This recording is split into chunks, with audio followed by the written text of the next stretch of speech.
Well, hello, I'm Kylie Skora, and I'm the campus pastor at our New Hope Williston campus. And right now, we're in a series called My Story Matters. I love this series because it talks about the power of story. You're going to hear Bree's story. She's just an amazing person. If you know her, your life is better for sure. And God's been weaving a story through her over these last few months. She's going to share that story and how she's connected with her New Hope family in this whole process and in this whole journey. Let's listen to Bree's story. My name is Bree Stahl. I've been attending New Hope since 2013. So Teen MOPS is a branch of MOPS, which stands for Mothers of Preschoolers, and their mission is to bring moms together because motherhood is hard and you're not meant to do it alone. They help moms bump into Jesus if they don't know him, and if they do know him, they help moms grow in their faith and what that looks like in that motherhood walk.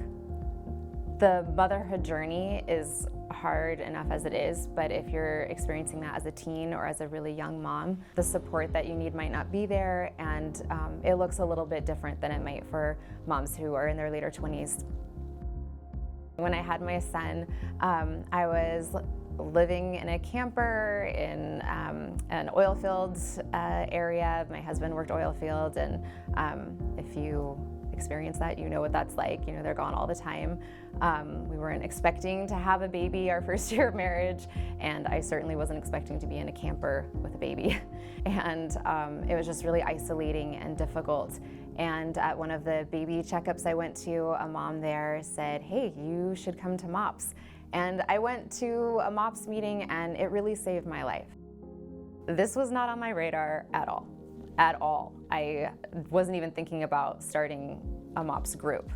And one day I was scrolling Instagram and I saw Lisa Bevere. So I saw her photo on Instagram, and it was from the MOPS International account. And they were talking about her speaking at MomCon. And MomCon is something MOPS does once a year where all these moms gather and they worship together. They hear amazing speakers. It's just a time of like uplifting and just filling up those cups, and it's an amazing thing. But I've never gone, and honestly, I just never really thought about going.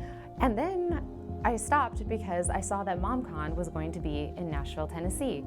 And a couple days before that, I was driving and I suddenly had a thought, I want to go to Nashville, which I've never had any desire to go to Nashville. I like country music, but Nashville was not on my bucket list.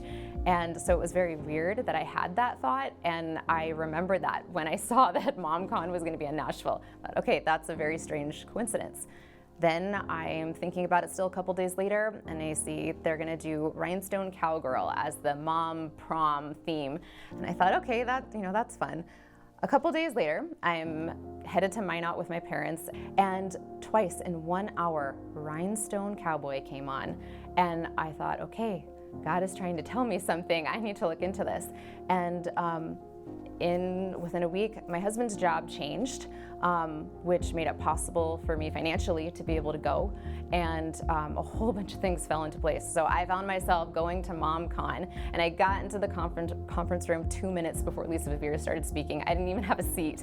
And I kid you not, 5 minutes into her talking, I knew that God was telling me to start a teen MOPS group, which is that was not what I thought I was going there for. Honestly, I was going through kind of a difficult time, and I thought I was going there to be filled up and I was, but I didn't think I was going there to be given something to do, and it was so clear. So that's how Teen MOPS got started. Coming back, I really did feel filled up from that experience, but I kept saying, God, I just want to check, because I don't really think I'm the person to do this. And I kept asking, okay, are you sure this is what I'm supposed to do? But I knew for sure, this is what I was supposed to do. So throughout, there's things you have to do. God tells you there's something to do, you have to take steps forward. So I took the steps. I reached out to New Hope. I talked with Hattie. We met, and literally every single thing that I was super worried about fell into place. And it was like each time one of those pieces fell into place, not only was it confirmation that I I had heard God and that this is what I was supposed to do, but it felt like love. Like God doesn't just give you something and then say, okay, have fun. Like, he walks you through that.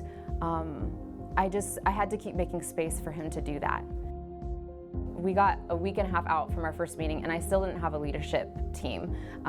Hattie was helping me, but it was like I didn't have anyone on it with me. I had someone reach out to me who I actually had met at MOPS way back when I went with my son, and she's just absolutely perfect for the group and had life experiences that really spoke to the group.